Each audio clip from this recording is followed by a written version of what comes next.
নমস্কার বন্ধুরা, আপনারা অনেকেই ফোন করছেন।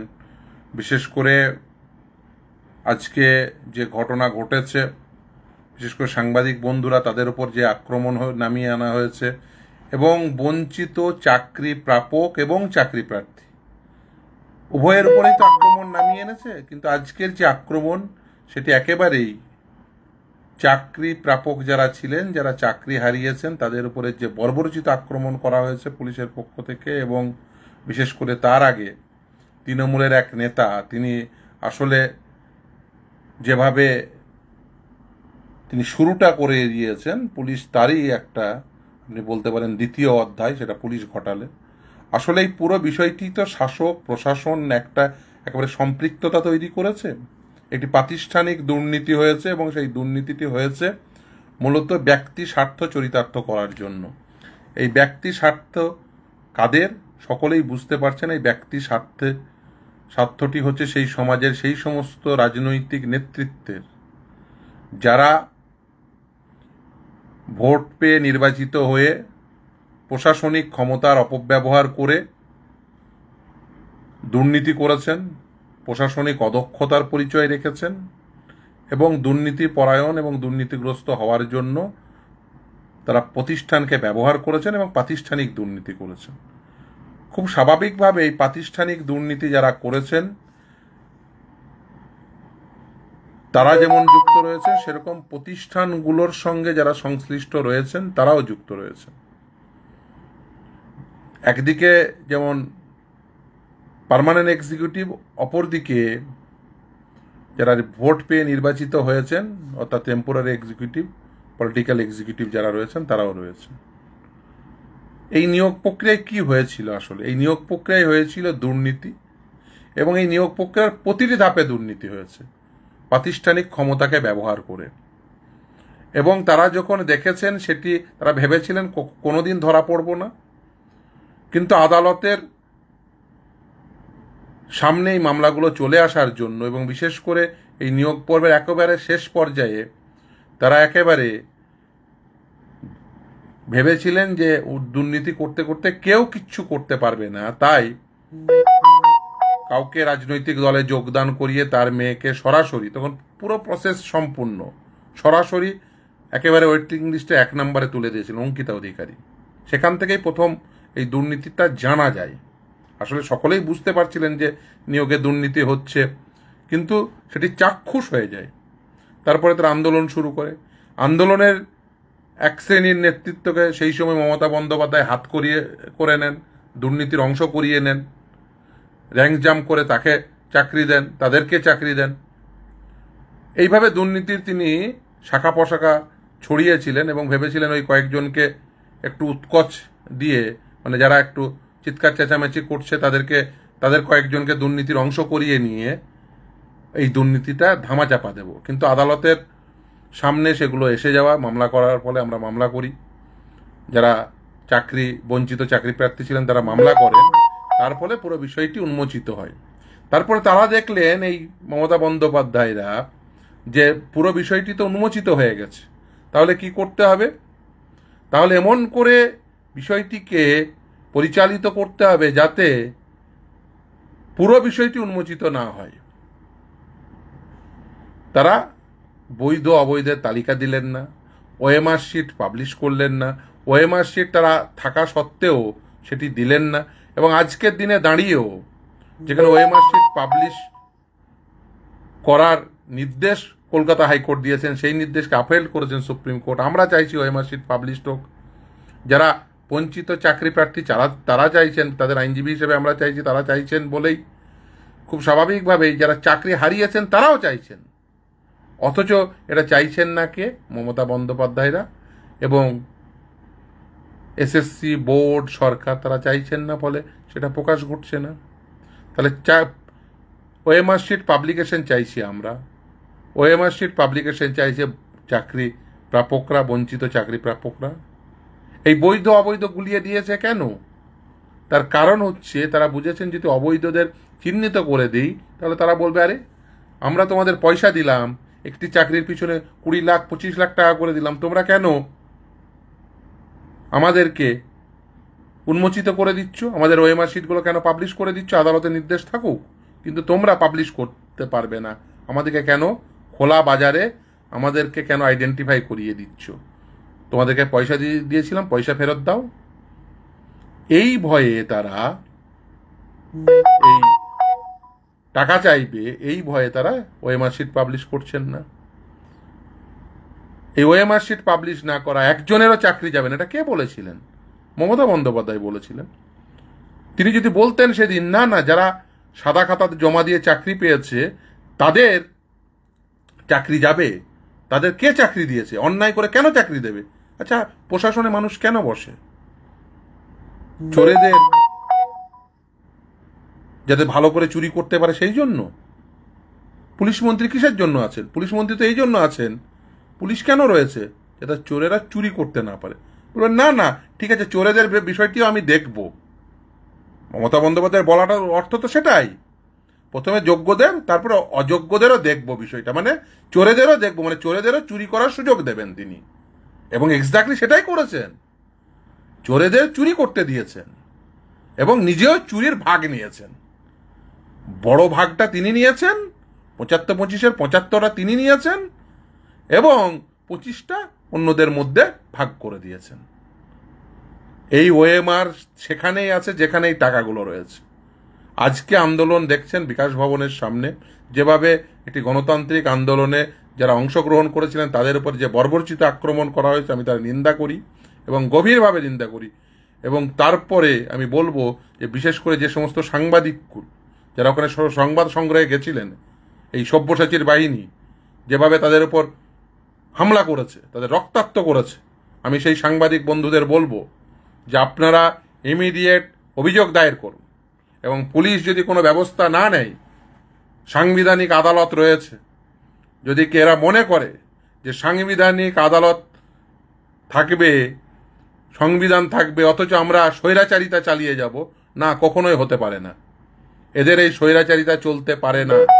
এবং আপনারা যেটা দেখছেন, যেটা করছেন, বিশেষ করে যারা এই 4টে নিয়োগ প্রক্রিয়ায় বঞ্চিত হয়েছেন, এই 4টে নিয়োগ প্রক্রিয়ায় আপনি যদি দেখেন সর্বমোট প্রায় 31,21,000 চাকরি প্রাপক মার্জনা করবেন, তারা পার্টিসিপেটেড ক্যান্ডিডেট রয়েছেন। এবং এই সংখ্যাটি আমি কিন্তু কোনো মন গড়া সংখ্যা বলছি না, সংখ্যাটি 22 লক্ষ একদম মোটেও নয়। তার কারণ হচ্ছে এই সংখ্যাটি সুপ্রিম কোর্টের সামনে এসএসসি তথ্য দিয়ে তারা বলেছিলেন যে এই সংখ্যাটি অ্যাকচুয়ালি কত। আমি আপনাদের সুবিধার্থে যে সেই সংখ্যাটি কোন নিয়োগ প্রক্রিয়ায় কত, কারণ এরা 22 লক্ষ বলে 8-9 লক্ষ ওএমআর শিট হাফিস করে দেওয়ার ধান্দা করেছে। ফলে এই ধান্দাতে কেউ যেন এই ধান্দার অংশ হবেন না এবং কোনোভাবেই এদেরকে এই ধান্দাবাজি করতে দেবেন না। এই দেখুন, আমি আপনাদের জ্ঞাতার্থে জানাচ্ছি, কারণ যেহেতু আমার সামনে আইপ্যাডটা আছে এই মুহূর্তে, কারণ আগামীকাল ডিএ মামলা, ফলে সেই ডিএ মামলার প্রিপারেশন নিচ্ছিলাম এই আইপ্যাডে, যেহেতু এই তথ্যগুলো রয়েছে, কারণ এসএসসির সামনের মামলা এই তথ্যাদিও এখানেই আছে। দেখুন যে এই যে আমাদের যে কম্পাইলেশন হয়েছিল, সেই কম্পাইলেশনের 5B 3311 নম্বর পেজে দেখবেন অ্যাসিস্ট্যান্ট টিচার, দেখতে পাচ্ছেন কিনা আমি জানি না, অ্যাসিস্ট্যান্ট টিচার 11-12 কত নাম্বার অফ ক্যান্ডিডেটস পার্টিসিপেটেড 5 লক্ষ। এই ক্ষেত্রে এই 9-10-এর ক্ষেত্রে 7 লক্ষ। নন টিচিং গ্রুপ সি হচ্ছে 7,91,706। অপরদিকে গ্রুপ ডি 11,30,009 জন, সর্বমোট 31,21,715 জন। ফলে এই বৃহৎ সংখ্যাটি রয়েছে, এই 31 লক্ষ ছেলে মেয়ে তারা বঞ্চিত হয়েছে। এবং এই যে বলছেন না যে আমি ভাতা দেব, বুঝেছেন যে বেসিক্যালি যদি শুধুমাত্র আমি এদের কোনো প্রকার সুবিধা না দিই, টাকা না দিই, তাহলে এরা হয়তো ওই টাকা, যে টাকা দিয়েছেন, চাকরি কিনেছে, সেটা ফেরত চাইবেন। এবং তারা আজকে যেটা বিকাশ ভবনের সামনে আন্দোলন দেখছেন, যারা টাকা ফেরতের যে আন্দোলন, আমি নিশ্চিতভাবে বিশ্বাস করি সেটা হবে, আজ না হয় কাল, সেটির গভীরতা সম্পর্কে এরা ভয় পেয়েছেন। তাই দেখছেন না মাঝে মাঝে এরা বলছেন যে ভাতা দেব। এরা ভালো করে জানেন যে নির্দিষ্ট করে এই 31,21,715 জনকে বঞ্চিত করে তাদের মধ্য থেকে শুধুমাত্র যাদের কাছ থেকে টাকা নিয়েছি তাদেরকে ভাতা দেব, এই জিনিস তো চলতে পারে না। এই জিনিস এরা চালাতে চাইছেন একটাই কারণে, তারা ভালো করে জানেন এটা আদালতের সামনে এলে মুখ থুবড়ে পড়বে। আমরা বলছি যে না, যে মমতা বন্দ্যোপাধ্যায় যাদের কাছ থেকে টাকা নিয়েছেন শুধুমাত্র তাদের টাকা দেবেন সরকার, জনগণের ট্যাক্সের টাকা, তা হবে না। এই 31,21,715 জন যাদের অ্যাডমিট কার্ড রয়েছে তাদের প্রত্যেককে ভাতা লাগবে, কম্পেনসেশন লাগবে মাসে 50,000 টাকা করে। এবং আমি দৃঢ়ভাবে বিশ্বাস করি আজ না হয় কাল এই আন্দোলন আরও তীব্রতর হবে। এই গণতান্ত্রিক আন্দোলন আরও তীব্রতর করতেই হবে। তার কারণ প্রতিষ্ঠানগুলো বাঁচাতে হবে। এই মমতা বন্দ্যোপাধ্যায়রা ক্ষমতা পেয়ে এই প্রতিষ্ঠানগুলোকে নষ্ট করেছে, একটার পর একটা প্রতিষ্ঠানকে নষ্ট করে। এই এসএসসি, সেই এসএসসি তো প্রতি বছর হতো। এই এসএসসি তারা প্রতি বছর যোগ্য বৈধ শিক্ষকদের তারা সিলেক্ট করত, সেখান থেকে শিক্ষক হিসেবে রেকমেন্ড হতো, তারা শিক্ষক হিসেবে অত্যন্ত সুনামের সঙ্গে কাজ করত বামফ্রন্ট আমলে। কি এমন হলো মমতা ব্যানার্জি ক্ষমতায় এলো আর সকলে দুর্নীতিগ্রস্ত হয়ে গেল? আসলে তা নয়, উনি বেছে বেছে দুর্নীতিগ্রস্তদের নিয়ে এসে চেয়ারে বসিয়েছেন। উনারই তো আবিষ্কার মানিক ভট্টাচার্য, মানিক রত্ন, এদের তো উনিই এনেছেন। সুবীরেশ, ডক্টর শান্তিপ্রসাদ, পার্থ চ্যাটার্জি, উনি বেছে বেছে বাজার থেকে যে ওর স্বার্থ কে কে চরিতার্থ করবে, বাজার থেকে কে কে ওর জন্য ভালো এজেন্ট হবে, ভালো টাকা তুলে দেবে, মমতা ব্যানার্জি ওই বেছে বেছে এজেন্ট বানিয়েছেন, এজেন্টদের পদে বসিয়েছেন, টাকা তোলার এজেন্টদের। মমতা ব্যানার্জির ওটাই ওর একমাত্র লক্ষ্য, রাজনীতিকে ব্যবহার করে ব্যক্তি স্বার্থ চরিতার্থ করা। এবং তিনি সেটাই করে গেছেন। তার ফলে প্রতিষ্ঠানগুলো একটার পর একটা সেগুলোকে কোলাপস করার সমস্ত রকম বন্দোবস্ত করেছেন, সেগুলোকে দুর্নীতিগ্রস্ত করেছেন, প্রাতিষ্ঠানিক দুর্নীতি করেছেন। অনেকেই বলছেন যে ডিএ মামলা নিয়ে অনেকেই খোঁজ নিচ্ছেন। আগামীকাল ডিএ মামলাটি টপ অফ দ্য বোর্ড, যদিও দেখবেন নাম্বার হিসেবে অনেক পরে থাকলেও, কারণ এর আগের দিনই বলেছেন টপ অফ দ্য বোর্ড, কারণ আপনারা জানেন যে সকালবেলায় সিকুয়েন্স সেটা পাবলিশ হয়। ফলে আমরা আগামীকাল যখন সকালে সিকুয়েন্স হবে তখনই আমরা বুঝতে পারবো যে কখন মামলাটি নেবেন। ফলে খুব স্বাভাবিকভাবে যারা ডিএ নিয়ে এখানে প্রশ্ন করছেন তাদের জ্ঞাতার্থে জানাই যে ডিএ মামলাটি আগামীকাল নিশ্চিতভাবে আছে এবং ডিএ মামলারই প্রিপারেশন নিচ্ছিলাম। ফলে খুব আগামীকাল সকালবেলায় যে ডিএ মামলাটি হবে আমরা আশা করব যে 6 বার জিতেছি, আগামীকালও নিশ্চিতভাবে সেই তার শুনানি হবে। কারণ আপনি জানি অনেকেই ফোন করছেন যে এই ডিএ মামলাটি নিয়ে তারা উদ্বিগ্ন, তারা অনেকেই জানতে চাইছেন। নিশ্চিতভাবে আগামীকাল ডিএ মামলা হবে, আশা করব হবে। এবং আমরা 6 বার জিতেছি, আবারও জিতব এই আশা রয়েছে। আমি একটা কথা নিশ্চিতভাবেই বলতে চাই, আজকের যে ঘটনা ঘটেছে সেই ঘটনা নক্কারজনক, তা গণতন্ত্রের লজ্জা। এই প্রাতিষ্ঠানিক দুর্নীতি আটকাতে এই শুধুমাত্র এই গণতান্ত্রিক আন্দোলনে শুধুমাত্র চাকরি হারারা করলে হবে না, তাদের সঙ্গে কাঁধে কাঁধ মিলিয়ে চাকরি প্রার্থী যারা রয়েছিলেন এই 31,21,715 তারা প্রত্যেকে গর্জে উঠুন। শুধু তারা কেন, প্রাথমিকের টেট 2014 বঞ্চিত প্রাথমিক চাকরি প্রার্থীরা, টেট 2017 বঞ্চিত প্রাথমিক চাকরি প্রার্থীরা, বিশেষ করে টেট 2022 তাদের একটা নিয়োগ প্রক্রিয়াই হলো না। প্রতি বছর এসএসসি, প্রতি বছর টেট, প্রতি বছর চাকরি, কেন হবে না? পিটিআর রেশিও সব থেকে খারাপ, কিন্তু তিনি তা করবেন না। তিনি একটাই ধান্দাবাজি, কি করে বাজার থেকে টাকা তুলবো। এখন তিনি করাবেন না কেন নিয়োগ? তার কারণ এখন লোকে যেহেতু হাইকোর্ট সুপ্রিম কোর্টে মামলায় বুঝেছেন যে টাকা দিয়ে চাকরি নিলে চাকরি চলে যায়, ফলে কেউ আর এদের কাছ থেকে টাকা দিয়ে চাকরি কিনবে না।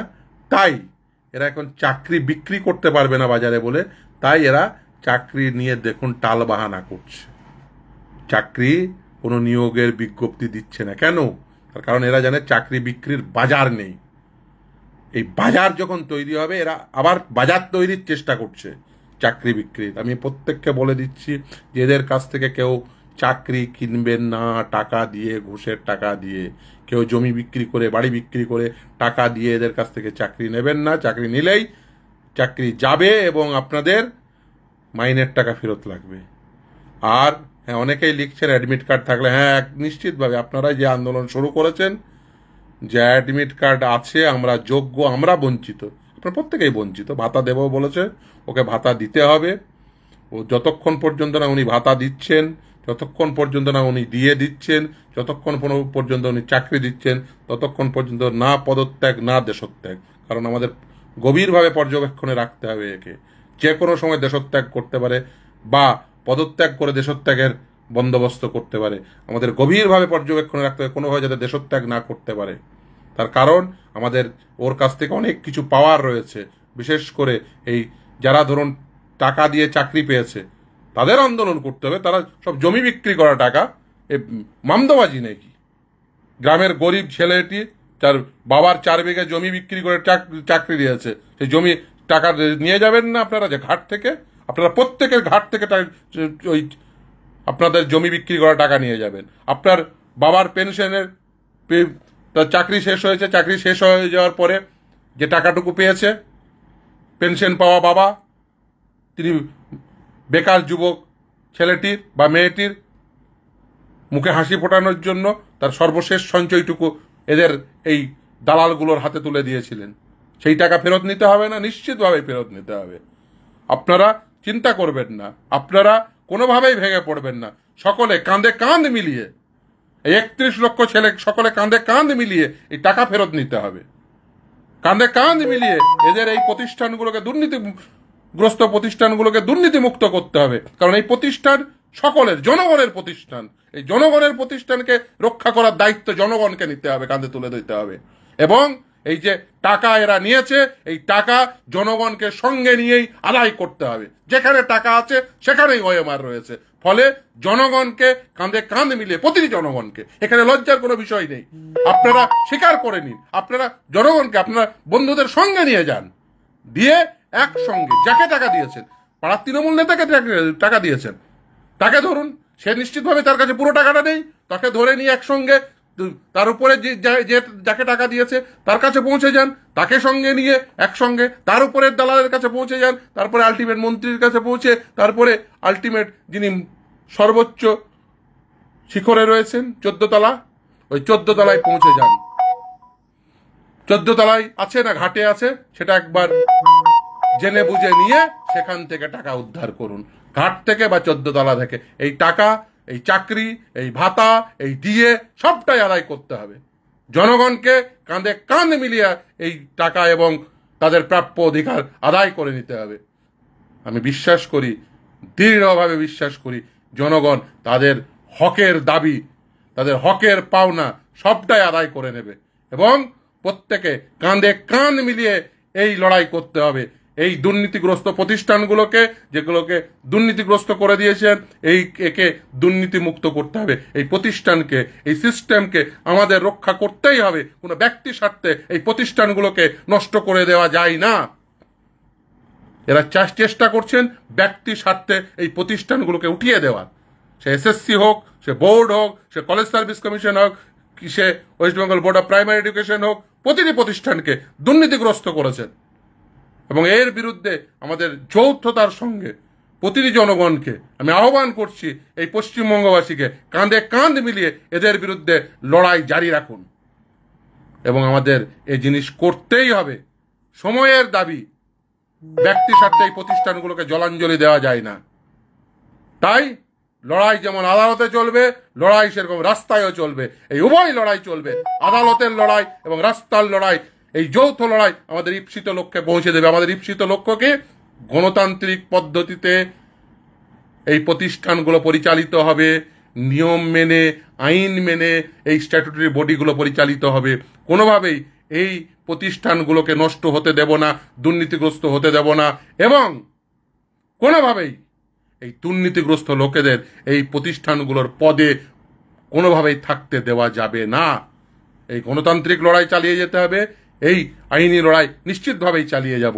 ফলে এই গণতান্ত্রিক লড়াই এবং আইনি লড়াই, উভয় লড়াই আমাদের ইচ্ছিত লক্ষ্যে পৌঁছে দেবে এবং এই প্রতিটি জনগণকে দায়িত্ব নিয়ে এই লড়াই লড়তে হবে। সকলে ভালো থাকবেন। আগামীকাল ডিএ মামলা রয়েছে, ফলে খুব স্বাভাবিকভাবেই যারা বারবার ফোন করছিলেন অনেকেই জানতে চাইছিলেন, তাই বাধ্য হলাম। সকলে ভালো থাকবেন। শুভরাত্রি।